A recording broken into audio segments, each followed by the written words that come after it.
para ulama meletakkan Dajjal sebagai salah satu dari asyra ayat, 10 tanda besar kiamat.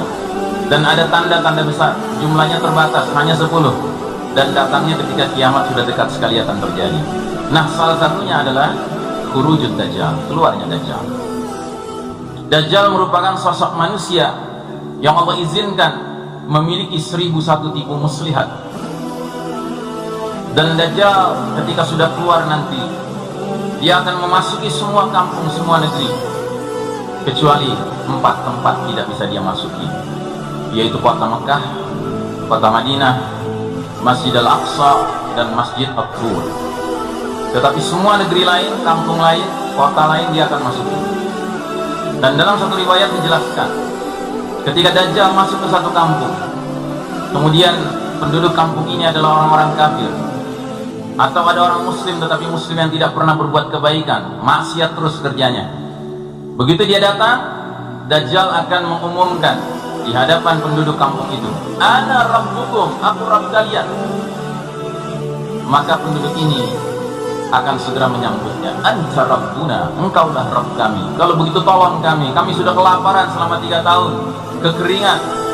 Maka kata Dajjal, "Hai langit, turunkan hujan." Turunlah hujan, padahal sudah lama tidak turun hujan. "Hai bumi, keluarkan tumbuh-tumbuhanmu." Maka keluarlah tumbuh-tumbuhan dengan subur dari bumi. Semua ini tentu atas izin Allah Ta'ala. Sehingga hewan ternak dari kaum musyrik penyembah Dajjal ini menjadi gemuk-gemuk, susunya banyak. Dajjal memberikan surga kepada penduduk kampung ini. Adapun Dajjal masuk ke kampung yang lain, kampung ini isinya orang-orang mukmin dan berimannya dengan sebenar-benarnya iman.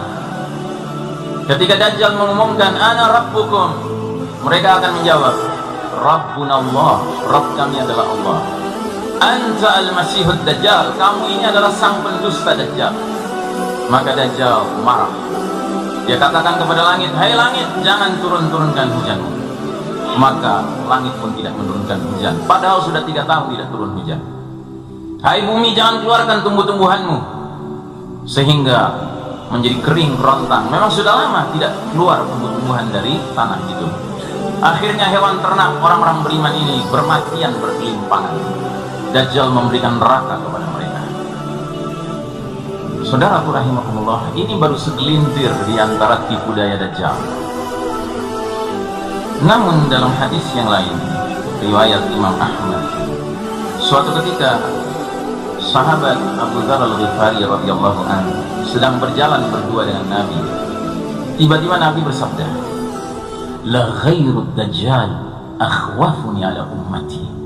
Sungguh ada selain Dajjal yang lebih kutakuti menimpa umatku.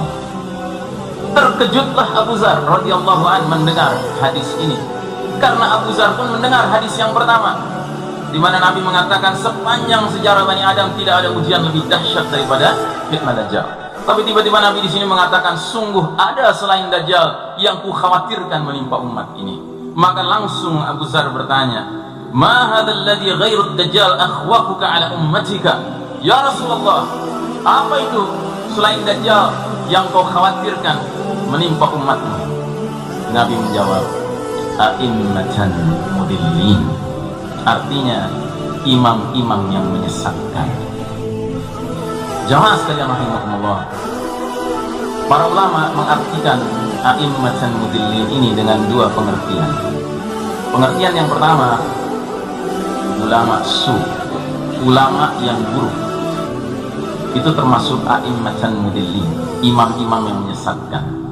Sebagaimana kita ketahui, ulama terbagi 2. Ada ulama khair, ulama yang baik. Ada ulama su, ulama yang buruk. Ulama yang khair adalah ulama yang takutnya hanya kepada Allah Ta'ala. Ilmu dan amalnya kelak dengan Allah, kelak dengan kelakuannya. Sedangkan ulama su adalah ulama yang takutnya kepada selain Allah Ta'ala. Ilmu dan amalnya tidak kelak dengan Allah Ta'ala. Perilakunya juga tidak menunjukkan keilmuan yang dia katakan dia miliki.